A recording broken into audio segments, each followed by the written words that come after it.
This higher element is as man dictates. It is higher as he names and uses it for a higher purpose.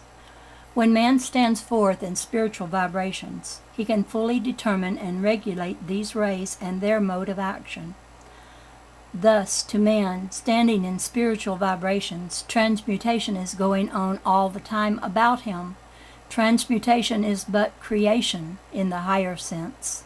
Thus, all are created where they stand. Creation never ceases. It is continuous, never ending. The emanations of radiation from the cosmos are made up of light and are composed of so-called light bullets that burst forth from the cosmos. The greater universe is around and encloses and surround all universes. To the extent that the suns absorb and bring into its central sun, conserve, concentrate, and build up all the energy that is dissipated from the universes. This central sun becomes so full of vibrating, pulsing energy, and this energy becomes so condensed that the so-called light bullets are shot out with such radiating force that when they collide with the nucleus of another atom, that atom is shattered but not destroyed. Its particles are transmuted into particles of other elements, which are finally assimilated into the element to which they belong. Then that element comes to life.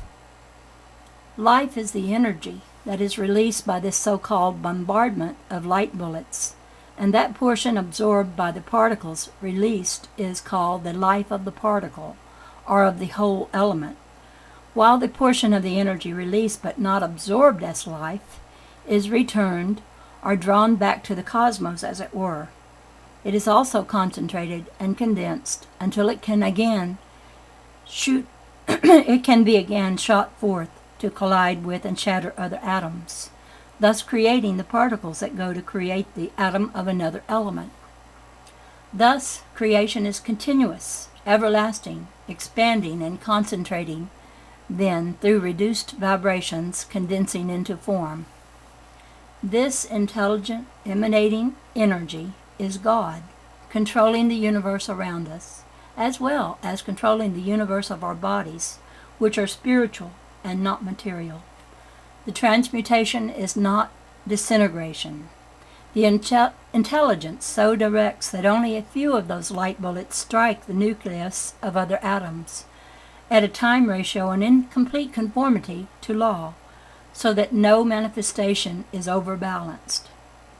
Man, one with this supreme intelligence, can in an orderly way step up this impingement so that his needs are fulfilled instantly. In this way, man hastens this slow process of nature. He does not interfere with nature. He works with nature in a higher rate of vibration than that in which nature works in the lower order of concept. Lift up your eyes and look upon the fields, for they are white already to harvest. All is vibration, and corresponds to the plane or field upon which vibration acts. The planes or fields spoken of have no reference to the concentric bands or shells that surround the earth. These concentric shells or layers are ionization bands which enclose the earth and reflect back vibrations originating on the earth, but they do not impede or shut out cosmic light rays. It is through them that transmutation or creation is going on all the time.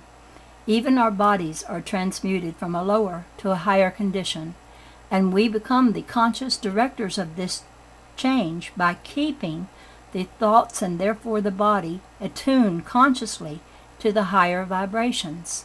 Thus we attune the body consciously to a higher vibratory rate, and we become that vibrations. In this condition, the master waits. As you stand now, you are master, you are ruler over all conditions. Now you know that the glory and the consciousness of a divine creation is far above any material thought. The first step is fully and completely to control all outer activities of thought, mind, and body. with the thought always uppermost that you are cultivating the habit of perfection, the God habit, the Christ of God habit. Do this wherever you are, every time it comes to you during your working or resting hour. See this perfect presence within you. Get into the habit of seeing this perfect presence as your real self, this Christ of God presence. Then go a little further. See a divine white light, dazzling in purity and brilliance, emanating forth from the very center of your being. See it shining forth with such brilliance and glory that it emanates from every cell, fiber, tissue, muscle, and organ of your whole body. Now see the true Christ of God standing forth triumphant, pure, perfect, and eternal. Not the Christ of me, but your own true Christ of God, the only begotten of your Father God, the only true Son of God, the triumphant and all-conquering Godhead. Step forth and claim this as your divine right, and it is yours. Every time you say God, know fully that you are presenting God, and you will do the world a greater service by so doing than by presenting me as the Christ of God. It is far greater and nobler to see yourself as the Christ of God, you yourself presenting God to the world and beholding God as yourself. You sit back and pray to me to intercede for you. It is wonderful that you do present me to the world as the Christ of God and recognize the God qualities presented through me, just so long as you do not make an idol or image of me and then pray to that idol. The moment you make a graven image of me and pray to that image, you debauch me and yourselves. It is well to see the ideal that I or anyone else presents. Then make that ideal your very own. Then we are not apart or separate from God. As such, man conquers the world.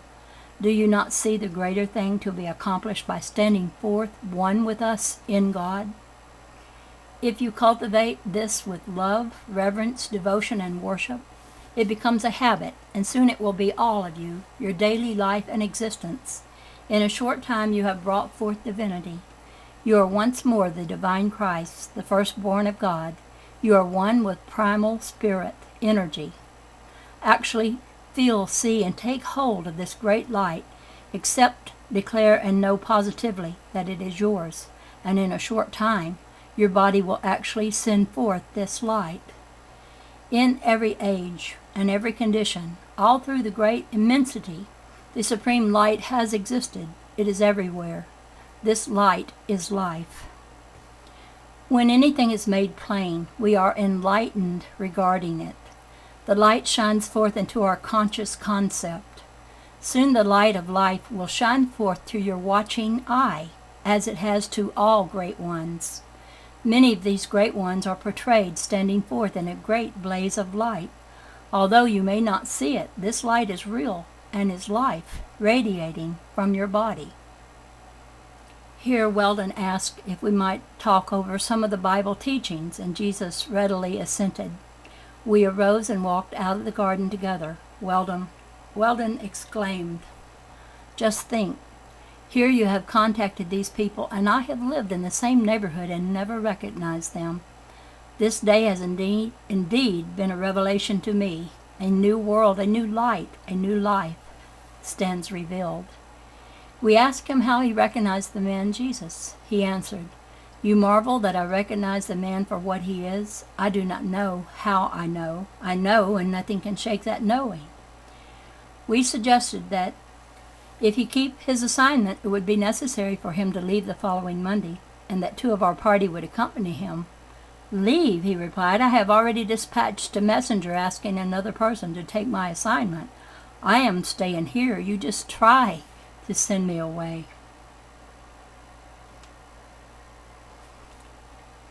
Next chapter. After a most interesting day, going about the countryside, visiting many places of interest, we returned to the lodge at 8 o'clock and found our friends assembled in the garden. After a short talk on general subjects, Jesus spoke, saying they realized that Weldon was mystified. He went on to say, "I shall talk to you just as I wish you to talk to yourself. If you will make these statements true or make them a part of yourself, you will need no other. These statements are in no wise to be used as formula. Students can use them to bring their thoughts in accord with divine principle, or, as many say, to train their thoughts to the one point. We use the word God as often as possible, repeating it many times.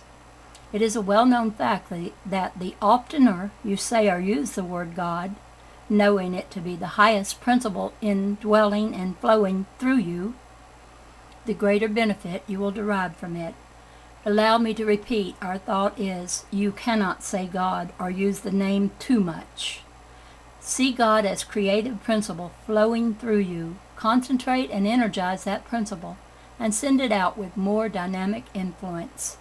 Because of the fact that it always flows through you as well as around you, you are able to give it a greater impetus by sending it out with the whole force of your being, impelling it outward.